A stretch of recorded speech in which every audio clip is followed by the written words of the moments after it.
Okay, let's talk about something that's been surrounded by myths for, well, centuries. Does masturbation cause memory loss? Today, we're going to cut right through all that noise and get to what the actual science has to say. I mean, it's a question a lot of us have probably wondered about, right? You hear these things floating around and you start to think, is there any truth to it? Does this act really affect your memory? Well, let's find out. To get a real scientific answer, we're going straight to the source. For this explainer, we're diving into a big review article published in the journal Sexuality and Culture. This isn't just one person's opinion. It's a paper that pulls together a ton of research to finally separate fact from fiction. So where in the world did this idea even come from? As it turns out, this isn't some new internet rumor. Nope. This is a really old, persistent myth that has some surprisingly deep and, frankly, unscientific historical roots. Okay, so let's be clear. This whole thing has absolutely zero basis in modern science. The myth really got its start way back in 1758, thanks to a Swiss doctor named Tissot. He published this paper linking it to all sorts of problems, including cognitive decline. Then in the 19th century, guys like Dr. John Harvey Kellogg, yeah, the cereal guy, ran with it and made it sound even scarier. It really wasn't until Sigmund Freud came along in the 20th century that the conversation started to shift. But man, by then, the stigma was already deeply ingrained in the culture. And that just goes to show you how long these old ideas can stick around. The article we're looking at puts it perfectly, saying, these antiquated views have permeated modern culture, leading to persistent myths. What that really means is we're still dealing with the fallout from medical ideas that are literally centuries old. So, if the history is basically just a bunch of bunk, what's actually going on inside your brain? Okay, let's get into the neurobiology, because the brain's chemical story here is actually pretty fascinating. First up, we've got dopamine. You've probably heard of it as the reward chemical. When you do something your brain likes, it releases dopamine, which makes you feel good.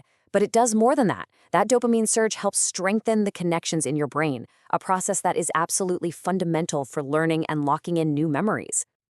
Then there's serotonin, which is all about regulating your mood. Its levels change during sexual activity, and that has a big impact on how you feel. And as you know, being in a stable, positive mood is a huge help when it comes to things like paying attention and remembering stuff. Your brain just works better when it's not stressed out. And finally, there's oxytocin. People often call this the bonding hormone because it's linked to feelings of closeness and intimacy. But here's a cool fact. Oxytocin also plays a part in strengthening what's called social memory. Basically, it helps your brain better process and hold on to information about social interactions.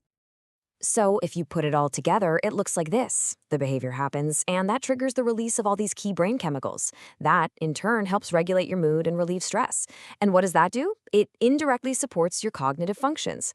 See, it's not a process that drains your brain. It's a chemical cascade that can actually help it. So the single biggest takeaway from all the brain science in this paper is this.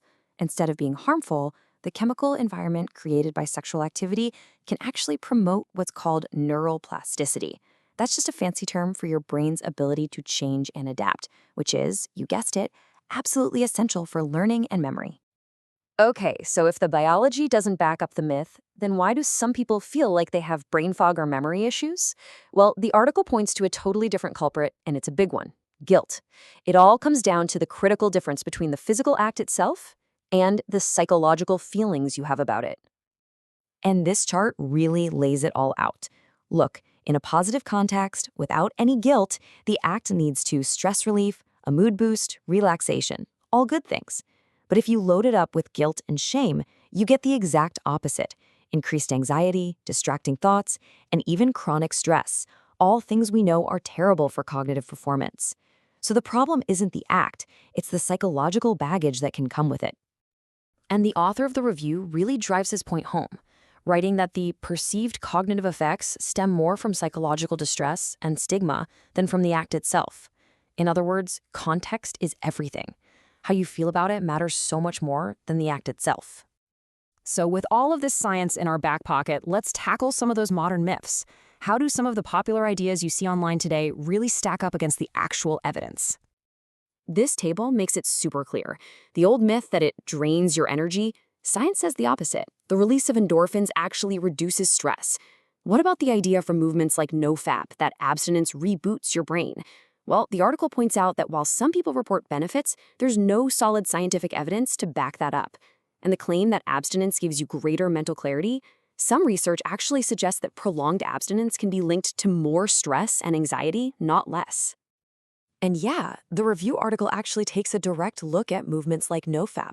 It concludes that their claims often don't have strong scientific support and are instead tied to those much older cultural myths about masculinity, self-control, and purity, not modern neuroscience. Now, this is a really, really important distinction the article makes. Everything we've talked about applies to moderate behavior. Compulsive behavior is a completely different animal.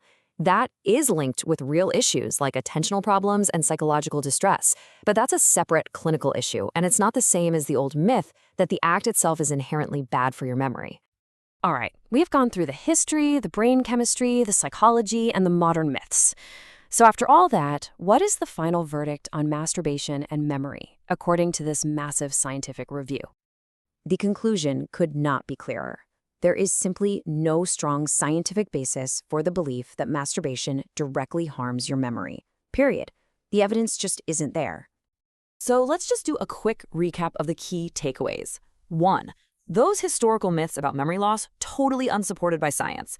2. Your brain actually releases chemicals that are good for your mood and help reduce stress.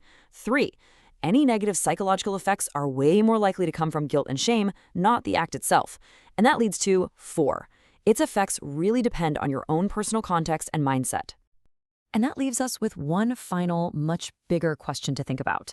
Now that you know the science behind this specific myth, how can you use that same critical thinking to get better at telling the difference between real evidence and cultural fiction in all the other areas of your health?